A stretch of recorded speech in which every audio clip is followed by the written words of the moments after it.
Bon, le téléprompteur fonctionne désormais, merci. Bon, je pense que je devrais me contenter de lire mon discours de toute façon, merci. Bon, le fait est qu'à l'époque, j'étais occupé, je m'efforçais donc de mettre un terme à ces guerres et de sauver des millions de vies, mais ensuite j'ai pris conscience du fait que l'ONU n'était pas là. Il n'était pas là. J'y ai réfléchi après avoir mis un terme à ces conflits, et non pas pendant les négociations, des négociations loin d'être aisées. Ceci étant dit, quel est l'objectif de l'ONU? L'ONU a un tel potentiel, et je l'ai toujours dit. L'ONU a un énorme potentiel. Mais l'ONU, hélas, n'est pas à la hauteur des attentes, loin de là. En tout cas, c'est le cas aujourd'hui. Les Nations Unies semblent se contenter de rédiger des lettres, mais ensuite, tout cela reste lettres mortes. Ce sont des vœux pieux. Et cela ne permet pas de résoudre des guerres. La seule façon de résoudre des guerres, c'est d'agir. Après avoir mis un terme à toutes ces guerres, après avoir négocié les accords d'Abraham, et ce n'est pas rien. Et d'ailleurs, personne ne nous a remerciés. De toute façon, on ne nous remercie jamais. On ne nous remercie jamais. D'aucuns disent que j'aurais dû, pour chacun de ces accords recevoir, j'aurais dû reçu le prix Nobel de la paix. Mais moi, ce que je souhaite véritablement, c'est que les enfants puissent grandir dans la paix, car des millions de personnes dans tous ces pays ne seront plus tuées dans ces guerres qui ne prennent jamais fin. Moi, ce qui me préoccupe, ce n'est pas de recevoir des prix. Je souhaite sauver des vies. Et nous avons sauvé des millions et des millions de vies en mettant un terme à ces 7 conflits. Et nous sommes en train de négocier d'autres accords, comme vous le savez. Il y a des années, il y a un homme qui s'appelle Donald Trump, qui travaillait dans l'immobilier à New York. Il a misé sur la rénovation de ce complexe des Nations Unies. Je me souviens comme si c'était hier. Et à l'époque, j'ai dit que pour 500 millions de dollars, j'allais reconstruire ce complexe des Nations Unies pour que ce bâtiment soit magnifique, avec des sols en marbre, avec de magnifiques terrasses. J'avais promis de reconstruire le plus bel immeuble qui soit en marbre et non pas en plastique, mais ils ont décidé de dépenser beaucoup plus d'argent avec un autre projet, et je dois dire que le résultat est bien moindre. Et en fait, je pense qu'à l'époque, ils n'avaient aucune idée de ce qu'ils étaient en train de faire. Et leur concept en termes de construction était totalement erroné. Et les projets qu'ils avaient en tête étaient très mauvais, extrêmement onéreux. Cela allait leur coûter une fortune. Et je leur ai dit, je leur ai dit, attendez un peu de voir les dépassements de coûts. Il y a eu des dépassements de coûts. Ils ont dépensé 200 milliards de dollars pour le bâtiment. 200 millions de dollars. Et les sols ne sont même pas en marbre. Et c'est ce que je vous avais promis. En ce qui me concerne, pour être honnête, lorsque je regarde ce bâtiment, et lorsque je me retrouve coincé sur les escaliers mécaniques, le fait est que c'est encore un chantier en cours qui n'a pas été terminé. Ce projet était gangréné par la corruption, donc j'ai dû, à vrai dire, témoigner devant le Congrès en raison de ce gaspillage d'argent.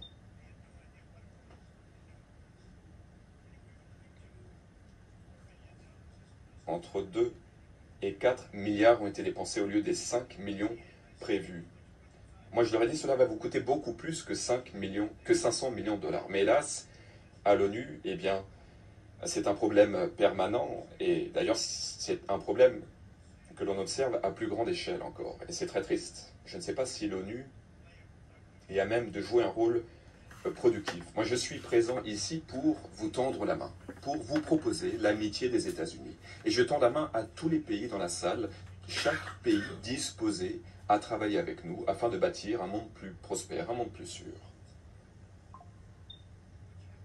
Et d'ailleurs, ce sera un monde beaucoup plus heureux. Nous pouvons bâtir un avenir plus radieux. C'est à notre portée. Mais pour cela, nous devons rejeter les méthodes qui se sont révélées erronées. Nous devons travailler main dans la main pour relever les plus grands défis de l'histoire de l'humanité. Et quel est le principal défi? Quelle est la principale menace? Eh bien, ce sont les armes les plus destructrices jamais conçues par l'homme. Et comme vous le savez, les États-Unis disposent de cette arme. Et comme je l'ai fait pendant mon premier mandat, mon objectif, pour moi, est d'endiguer ces menaces. C'est ma priorité. Et il faut commencer par un pays, l'Iran. Ma position est simple. le principal parrain du terrorisme, ne peut posséder les armes les plus dangereuses du monde. Voilà pourquoi, peu après ma prise de fonction, j'ai dit que Donc j'ai envoyé une lettre au guide suprême et j'ai proposé la coopération pleine et entière. En contrepartie, l'Iran doit s'engager à cesser son programme nucléaire. Quelle était la réponse du régime? Ils ont continué à proférer des menaces à l'endroit de leurs voisins, ils continuent de menacer les intérêts américains dans la région, ils continuent de menacer des pays, de grands pays qui se trouvent dans la région. Et aujourd'hui, beaucoup des anciens commandants militaires de l'Iran, presque tous, à vrai dire, nous ont quittés, ils sont morts. Il y a 3 mois, avec l'opération Marteau de minuit, 7 bombardiers furtifs ont largué des bombes à forte pénétration pour cibler les principales infrastructures nucléaires iraniennes. Toutes ces infrastructures ont été absolument éliminées. Aucun autre pays au monde n'aurait pu faire ce que nous avons fait. Aucun pays ne dispose même de l'équipement. Nous avons les meilleures armes au monde. Nous détestons les utiliser, certes, mais nous l'avons fait. Et ce que nous avons fait, cela fait 22 ans que d'aucuns souhaitaient le faire. Nous avons démoli les capacités d'enrichissement de l'Iran et nous avons ainsi mis un terme à la guerre des 12 jours entre Iran et Israël. Les deux pays ont accepté de cesser de se battre. Comme vous le savez, j'ai également participé activement à la négociation d'un cessez-le-feu à Gaza. Il faut que cela cesse. Hélas, le Hamas n'a de cesse de rejeter toutes les offres raisonnables dans les pourparlers de paix. N'oublions pas ce qui s'est passé le 7 octobre. D'aucuns souhaitent encourager la poursuite du conflit, et donc certains pays souhaitent de façon unilatérale reconnaître un État palestinien. Ce qui reviendrait à récompenser les terroristes du Hamas pour les atrocités commises. Ce serait pour ces terroristes une récompense, notamment les atrocités du 7 octobre. Le Hamas refuse de libérer les otages, il refuse tout cessez-le-feu. Au lieu de récompenser le Hamas qui a tant détruit, eh bien, nous aurions pu résoudre ce conflit il y a bien longtemps. Il ne faut pas céder aux exigences du Hamas. Si vous aspirez véritablement à la paix, eh bien, vous devez vous exprimer d'une seule voix et dire « libérez les otages dès aujourd'hui ». Il faut libérer les otages. Merci.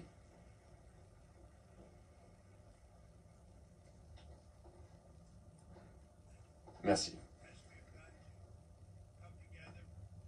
Nous devons conjuguer nos efforts et nous allons le faire pour finaliser cette négociation. Il faut que la guerre à Gaza cesse. Nous devons faire cesser cette guerre. Nous devons négocier immédiatement. Nous devons négocier la paix. Il faut libérer les otages. Nous souhaitons que les 20 otages soient libérés. Non pas 2, non pas 4. Comme vous le savez, j'ai déjà, avec Steve Witkoff et d'autres, permis la libération de la plupart des otages.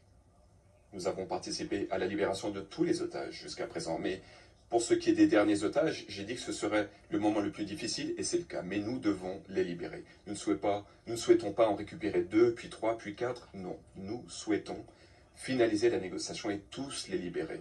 Et nous souhaitons également récupérer la dépouille des 38 otages morts. Les proches sont venus me voir et ils m'ont imploré pour permettre la restitution des dépouilles. Même s'ils ne sont plus en vie, ils souhaitent les récupérer. J'ai également travaillé sans relâche pour mettre un terme au massacre en Ukraine. Et j'ai donc, comme vous le savez, mis un terme à cet conflit. Et je pensais que l'Ukraine, ce serait le plus simple à résoudre, car j'ai une très bonne relation avec Vladimir Poutine. Je pensais que le conflit ukrainien serait simple à résoudre. Mais en temps de guerre, on est toujours surpris. Il y a de bonnes surprises, parfois de mauvaises surprises. Tout le monde pensait que la Russie allait gagner cette guerre en l'espace de 3 jours. Mais ce n'est pas ce qui s'est passé. Ces escarmouches ne devaient pas durer longtemps, et je dois dire que cela ne contribue pas à la bonne réputation de la Russie. C'est plutôt l'inverse. Le fait est que tout cela aurait duré quelques jours seulement, ou quelques semaines, et pourtant ils se battent depuis 3 ans et demi. De 5 à 7 000 jeunes soldats, principalement de jeunes soldats, sont tués des deux côtés chaque semaine. De 5 000 à 7000 jeunes hommes tués toutes les semaines. Il y a également des morts dans les villes avec des drones, des attaques de drones, des bombes. Et si j'avais été président à l'époque, cette guerre n'aurait jamais commencé. Cette guerre n'aurait jamais dû commencer. Cela vous montre l'importance du leadership. Et cela vous montre également ce qui peut se produire lorsque personne ne montre l'exemple. Regardez ce qu'ont fait les États-Unis et regardez ce que nous avons réussi à faire en l'espace de quelques mois. La question est de savoir combien de vies seront fauchées de façon inutile des deux côtés. Le fait est que la Chine, notamment, finance beaucoup cette guerre, puisque la Chine continue à acheter du pétrole russe, mais le fait est que même les pays de l'OTAN, et il n'y a aucune excuse, n'ont pas cessé leurs achats d'hydrocarbures russes. Et comme vous le savez, je m'en suis rendu compte il y a 2 semaines et j'étais vraiment mécontent. Imaginez un instant, ils financent la guerre contre eux-mêmes. Est-ce que vous avez déjà entendu parler de ça? Si la Russie n'est pas prête à négocier un accord pour mettre un terme à la guerre, eh bien, les États-Unis sont tout à fait disposés à imposer un éventail de droits de douane pour mettre un terme au bain de sang rapidement, je pense. Pour que ces droits de douane portent leurs fruits, les pays européens, vous tous ici représentés dans la salle, les pays européens doivent se rallier à nous pour prendre les mêmes mesures. Nous sommes séparés de ce continent par un océan. L'Europe doit donc être à la hauteur du défi. L'Europe doit cesser ce comportement. Ils achètent des hydrocarbures à la Russie. Et dans le même temps, ils se battent contre les Russes. C'est vraiment honteux. Et lorsque j'ai entendu parler, je peux vous dire que je me suis dit que c'était scandaleux. Quoi qu'il en soit, l'Europe doit immédiatement cesser tous les achats d'hydrocarbures russes. Sinon, nous allons vraiment perdre beaucoup de temps. Donc moi, je suis prêt à le négocier. Nous allons en parler aujourd'hui avec les pays européens, tous les pays européens réunis dans la salle. Et je suis sûr qu'ils sont ravis de m'entendre en parler, mais le fait est que moi, je ne mâche jamais mes mots. Nous souhaitons combattre les menaces que font peser les armes les plus dangereuses. Nous devons également mettre un terme à la production d'armes biologiques une fois pour toutes. Ces armes biologiques sont terribles. Il y a également les armes nucléaires, c'est encore pire. Il faut également en parler. Nous souhaitons que les pays cessent de produire des armes nucléaires. Comme vous le savez, comme je le sais, on m'a souvent dit toutes ces armes sont extrêmement puissantes, il ne faut pas les utiliser. Si nous utilisons ces armes, cela marquera probablement l'extinction de l'humanité. Il n'y aura plus d'ONU. Il n'y aura plus rien. Il y a quelques années, il y a eu des tests irresponsables en mer. Ou plutôt, il y a eu des tests irresponsables dans un autre pays. Cela a provoqué la pandémie. En dépit des conséquences, d'aucuns continuent de se livrer à des recherches dans le domaine des pathogènes et des armes biologiques. C'est extrêmement dangereux. Il faut éviter les catastrophes. Voilà pourquoi j'annonce que mon administration va montrer l'exemple et nous allons essayer de créer une convention sur les armes chimiques, sur les armes biologiques. Nous allons nous entretenir avec les dirigeants du monde, nous allons créer un système de vérification avec l'intelligence artificielle fiable et j'espère que l'ONU pourra jouer un rôle constructif. Et nous allons voir si l'intelligence artificielle s'avère utile. D'aucuns pensent que c'est peut-être le meilleur qui pourrait se produire pour l'humanité, mais l'intelligence artificielle pourrait également être dangereuse. Mais je pense que l'IA a un fort potentiel. L'ONU ne contribue pas à résoudre les problèmes, et souvent, à vrai dire, l'ONU crée de nouveaux problèmes que nous devons ensuite résoudre. À titre d'exemple, le principal dossier politique, le problème des migrations non contrôlées, c'est hors de contrôle. Vos pays sont en train d'être détruits. L'ONU finance des attaques qui visent les pays occidentaux, qui visent leurs frontières. En 2024, quelques 350 millions de dollars ont été apportés par l'ONU pour permettre à des centaines de milliers de migrants de se rendre aux États-Unis. Vous vous rendez compte? L'ONU aide ces migrants à se rendre illégalement aux États-Unis et ensuite nous devons les chasser. L'ONU a également apporté une aide alimentaire, des cartes bancaires à des migrants illégaux. Vous vous rendez compte? des migrants qui ont ensuite franchi la frontière sud des États-Unis. Ce sont des millions de personnes qui ont franchi la frontière sud. Avant mon arrivée, des millions de personnes affluaient jour après jour. En l'espace de 4 ans, 25 millions de personnes, en raison de l'administration incompétente de mon prédécesseur. Mais nous avons mis un terme à tout cela. À vrai dire, il n'y a plus personne qui franchit la frontière, car ils savent que cette frontière est infranchissable. Mais ce qui a lieu est absolument inacceptable. L'ONU est une organisation qui est censée mettre un terme aux invasions, et non pas les produire, et non pas les financer. Et aux États-Unis, nous rejetons l'idée selon laquelle des étrangers doivent pouvoir se rendre à l'autre bout de la planète, fouler aux pieds notre souveraineté, franchir les frontières, se livrer à la criminalité et épuiser notre système de sécurité sociale. Nous avons dit que les États-Unis appartenaient aux Américains. Et j'encourage tous les pays à nous emboîter le pas. Vous devez défendre vos propres citoyens. Vous devez le faire. Je ne vais pas citer le nom des pays, mais le fait est que je pourrais citer le nom de vos pays. Vos pays sont en train d'être détruits. L'Europe se porte bien mal.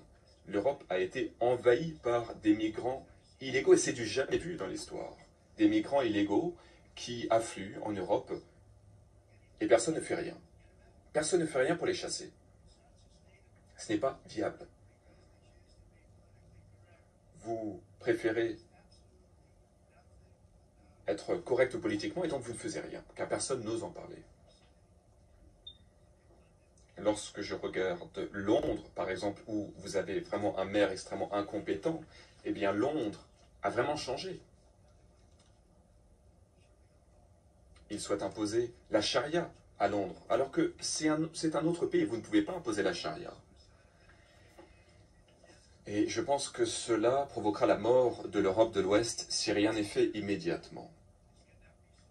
Ce n'est pas viable. Ce qui permet au monde d'être beau, c'est que chaque pays est unique. Chaque pays souverain doit pouvoir maîtriser ses frontières. Vous avez le droit de maîtriser vos frontières comme nous le faisons nous-mêmes. Et vous devez limiter le nombre de migrants qui franchissent vos frontières.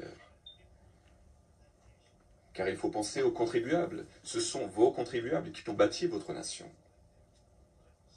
qui ont versé leur sang, qui ont travaillé sans relâche, qui ont dépensé des sommes considérables. Et aujourd'hui, ces pays sont en cours de destruction. Les pays fiers doivent protéger leur communauté, doivent veiller à ce que leur communauté ne soit pas envahie par des populations, par des étrangers, qui ont des coutumes différentes, qui ont des religions différentes. Ces migrants violent les lois. Il y a des demandeurs d'asile qui n'ont pas du tout le droit d'obtenir l'asile. Et dans de nombreux cas, ces personnes devraient être renvoyées chez elles. Alors, nous avons le cœur sur la main, bien entendu, pour les populations qui souffrent véritablement. Nous sommes pleins d'empathie, certes. Nous devons, dans un premier temps, résoudre les problèmes qui accablent leur pays, plutôt que de créer de nouveaux problèmes dans nos pays. Nous avons vraiment tendu la main à tous ces pays, des pays qui, auparavant, nous envoyaient de véritables caravanes avec des centaines de migrants, de grandes caravanes de migrants qui franchissaient nos frontières sans aucun contrôle. Nous ne savions pas qui étaient ces personnes, mais ça c'est fini. Selon le Conseil de l'Europe, en 2024, 50% des prisonniers dans les prisons allemandes étaient des ressortissants étrangers, des migrants. En Autriche, c'est 53% des personnes incarcérées qui provenaient donc d'autres pays. En Grèce, c'était 54%. En Suisse, un très beau pays, 72% des prisonniers sont des ressortissants étrangers.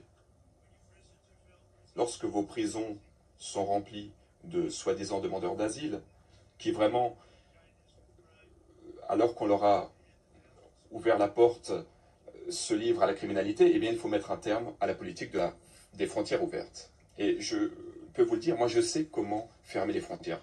Vos pays sont voués à l'enfer si vous ne faisiez rien. Nous avons décidé d'agir rapidement pour mettre un terme à cette immigration incontrôlée. Nous avons donc décidé d'expulser tous ces étrangers, et du jour au lendemain, les étrangers ont cessé d'essayer de venir. Ils ne viennent plus aux États-Unis. C'était donc pour leur bien, car le fait est que Lorsque ces migrants se rendent aux États-Unis, il y en a des dizaines qui meurent sur le chemin. Il y a beaucoup de femmes qui ont été violées, c'est du jamais vu. Ces femmes ont été violées, passées à tabac pendant ce périple qui les menait jusqu'aux États-Unis. Un périple extrêmement dangereux et extrêmement difficile.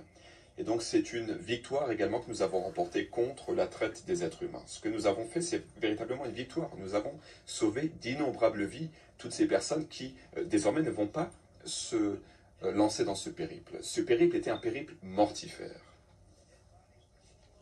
Les corps des migrants jonchaient ces pays, les jungles, tout le long de ce périple. Il fallait traverser la jungle, il fallait traverser des zones arides, ces personnes périssaient en raison de la suffocation, ce sont des endroits où on ne peut pas respirer. Le sol était jonché de cadavres, mais ils ne viennent plus, et donc nous sauvons d'innombrables vies. Nous avons vraiment fait un travail remarquable. Et les citoyens américains sont d'accord avec nous.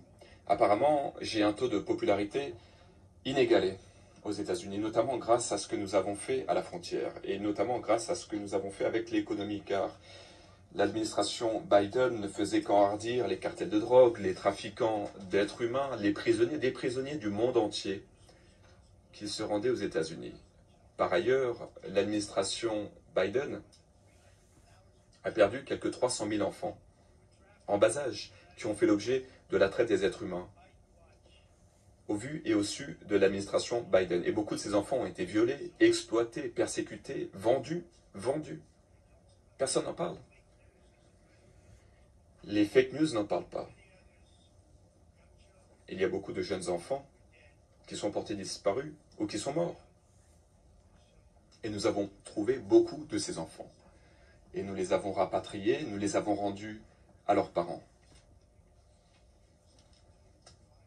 Et donc, lorsque nous retrouvons ces enfants, nous leur demandons d'où viens-tu et nous les renvoyons chez eux. Et les parents sont réunis avec leurs enfants et ils pleurent de joie et ils ne pensaient plus revoir leurs enfants chéris. Nous l'avons fait pour quelques 30 000 enfants jusqu'à présent.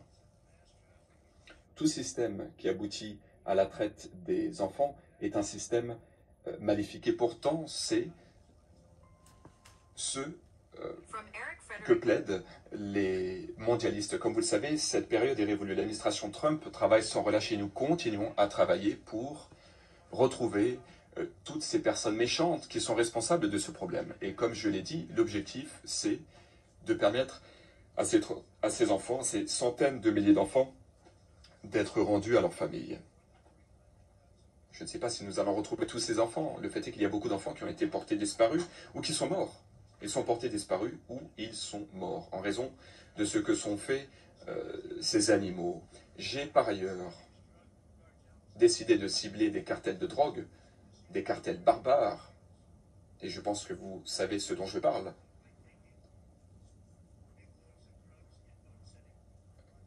Croyez-moi, après ce que j'ai fait, il n'y a plus beaucoup de transport de drogue par navire depuis le Venezuela.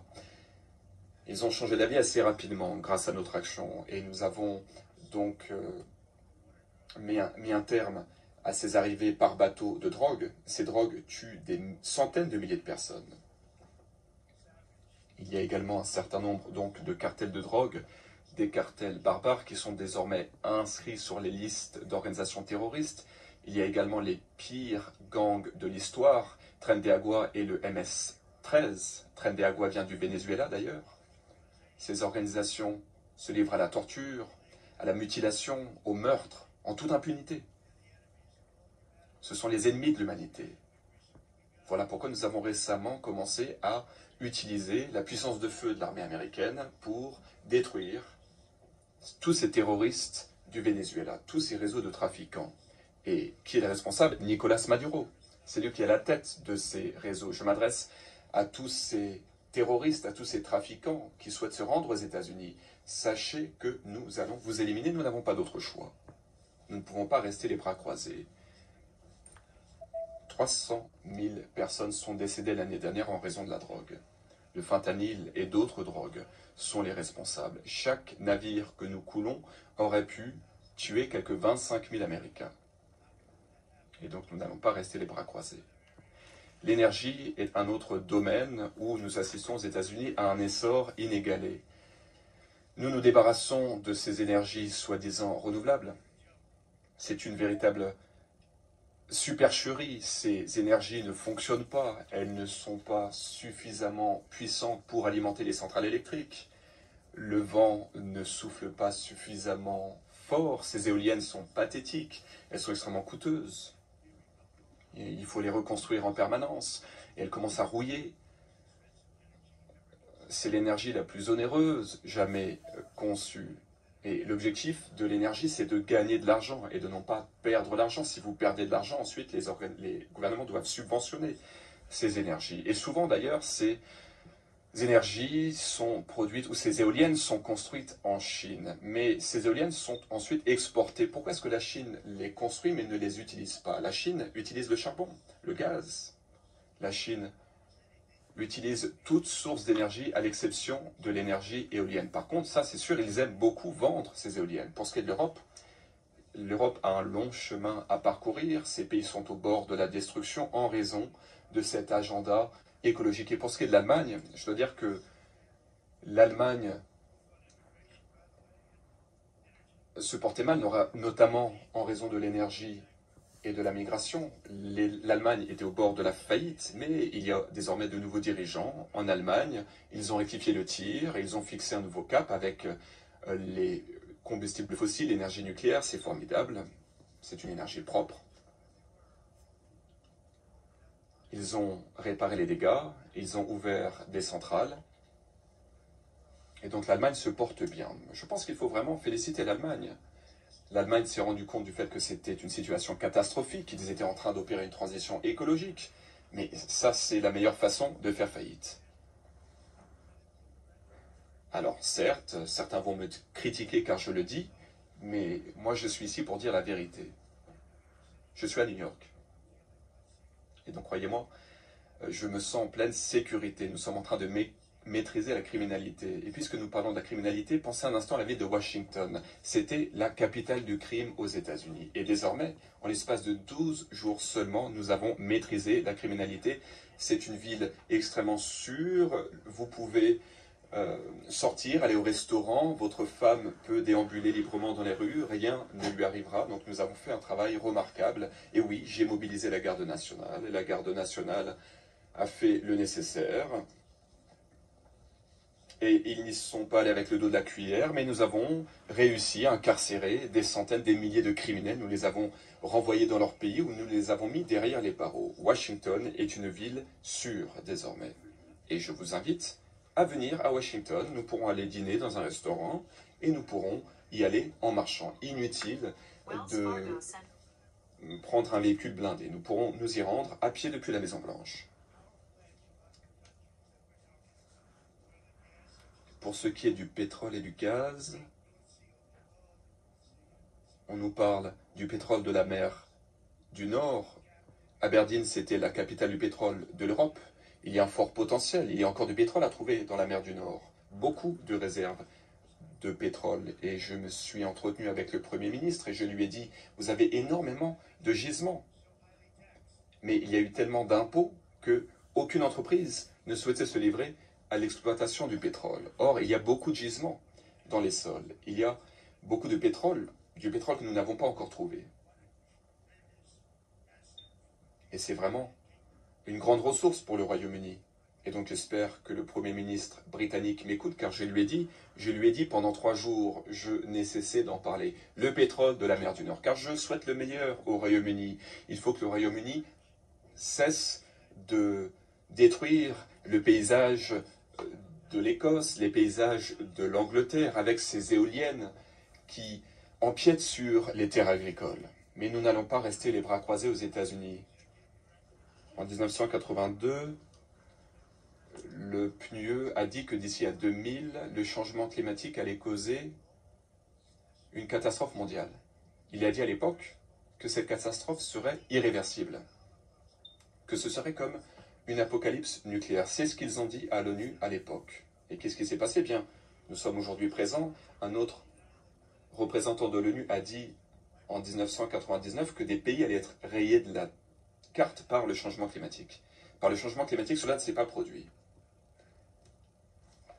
Il y a des années, dans les années 1920, dans les années 1930, d'aucuns ont dit que le refroidissement allait tuer le monde et qu'il fallait faire quelque chose. Et ensuite, ils nous ont parlé du réchauffement climatique. Et ils ont dit que cela allait tuer la planète. Et aujourd'hui, on parle de changement climatique.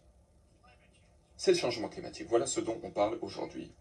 Peut-être que c'est le refroidissement, peut-être que c'est le réchauffement, on ne sait pas. Ils nous parlent du changement climatique. C'est la plus grande escroquerie de l'histoire de l'humanité, selon moi. Le changement climatique. On nous parle sans cesse du changement climatique. On ne nous parle plus du refroidissement ou du réchauffement. Ce sont des prévisions qui avaient été faites par l'ONU et d'autres, souvent pour des raisons erronées, et tout cela s'est avéré faux. Ce sont des personnes stupides qui ont formulé ces prévisions. Cela a coûté des fortunes à leur pays, et cela a garanti la ruine de ces pays. Donc je vous conseille de vous éloigner de cette supercherie écologique, sinon vous allez faire faillite. Et croyez-moi, je m'y connais en la matière, et je l'ai dit pendant la campagne.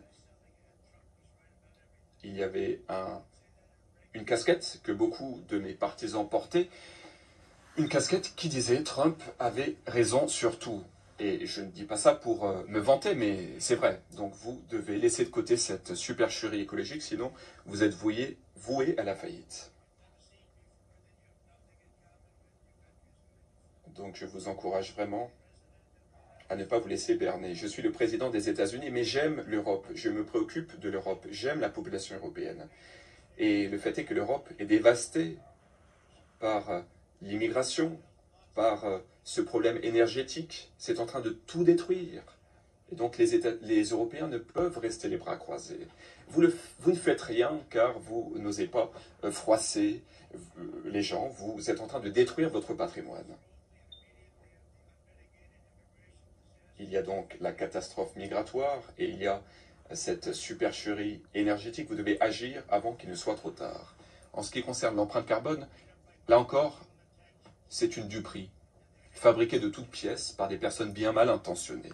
Et vous êtes en train de vous engager sur la voie de la destruction. L'empreinte carbone, beaucoup en parlaient il y a quelques années. Je m'en souviens très bien. J'ai entendu parler de l'empreinte carbone. Et ensuite, le président Obama montait à bord de l'Air Force One, un Boeing, et ce n'était pas un nouveau Boeing, c'était un ancien Boeing, extrêmement polluant, avec de vieux moteurs, et il nous parlait de l'empreinte carbone. Nous devons faire quelque chose avec l'empreinte carbone. Et ensuite, il se rendait de Washington à Hawaï pour aller jouer au golf. Et ensuite, il montait de nouveau à bord de ce bel avion pour revenir à Washington, et encore, il nous parlait du réchauffement climatique et de l'empreinte carbone. C'est vraiment une supercherie, une escroquerie. C'est extrêmement coûteux. L'Europe a essayé de réduire son empreinte carbone de 37%. Imaginez un instant. Félicitations à l'Europe.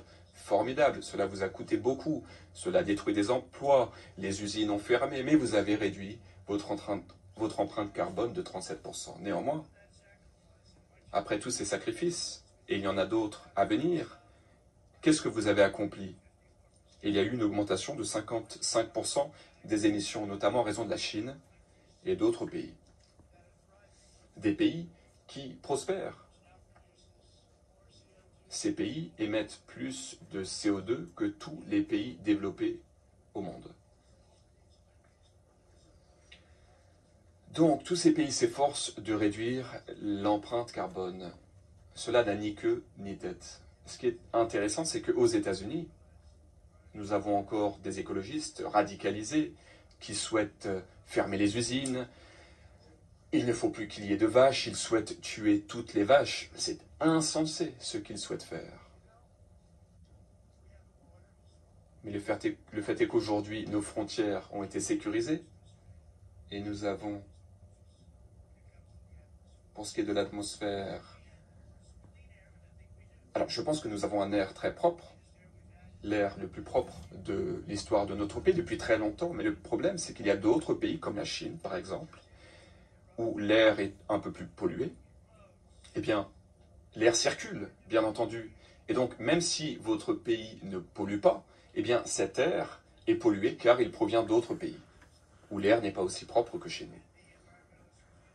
et les écologistes refusent de le reconnaître. Idem avec les déchets.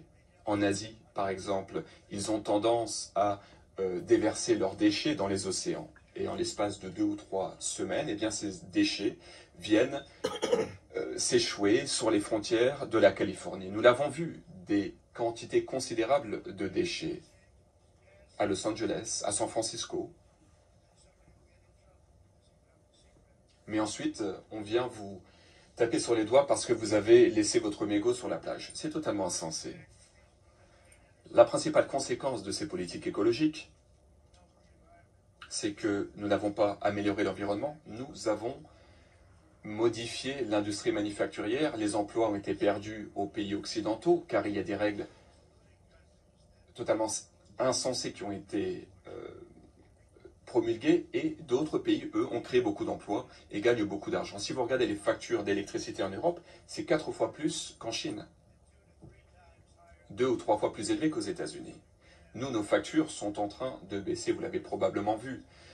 Nous avons beaucoup réduit le coût de l'électricité, car qu'est-ce que nous faisons? Eh bien, nous forons, comme le dit l'expression, fort chéri, fort, nous forons. Les coûts de l'électricité ont beaucoup baissé aux États-Unis. Et donc, par exemple, si vous regardez les climatiseurs, dans les pays où les factures d'électricité sont très élevées, les gens n'utilisent pas la climatisation. Mais nous, aux États-Unis, nous avons réussi à prévenir les décès liés aux canicules. Alors qu'en Europe, le bilan humain est catastrophique car c'est tellement cher d'utiliser la climatisation que personne ne l'utilise. Ce n'est pas l'Europe que j'aime et que je connais. Tout cela pour, soi-disant, mettre un terme à l'escroquerie du changement climatique. Cet agenda mondialiste n'a aucun sens. Ces pays sont censés se flageller. Vous devez mettre un terme à cette politique, vous devez le faire immédiatement. Voilà pourquoi aux États-Unis, nous nous sommes retirés de l'accord de Paris, le faux accord de Paris. Et sachez que les États-Unis payaient beaucoup plus que tout autre pays au monde. Il y a d'autres pays qui ne payaient rien. La Chine n'avait pas à payer jusqu'en 2030. La Russie avait également une cible facile à atteindre. Mais pour ce qui est des États-Unis, nous étions censés payer 1000 milliards de dollars. Et j'ai dit que c'était une escroquerie. Le fait est que les États-Unis se sont laissés abuser par le reste du monde, mais ce n'est plus le cas, comme vous l'avez remarqué. J'ai signé des décrets exécutifs pour provoquer un véritable essor de l'industrie énergétique. Pour ce qui est du pétrole, nous avons beaucoup de réserves. Nous avons plus de gisements de gaz et de pétrole que n'importe quel autre pays.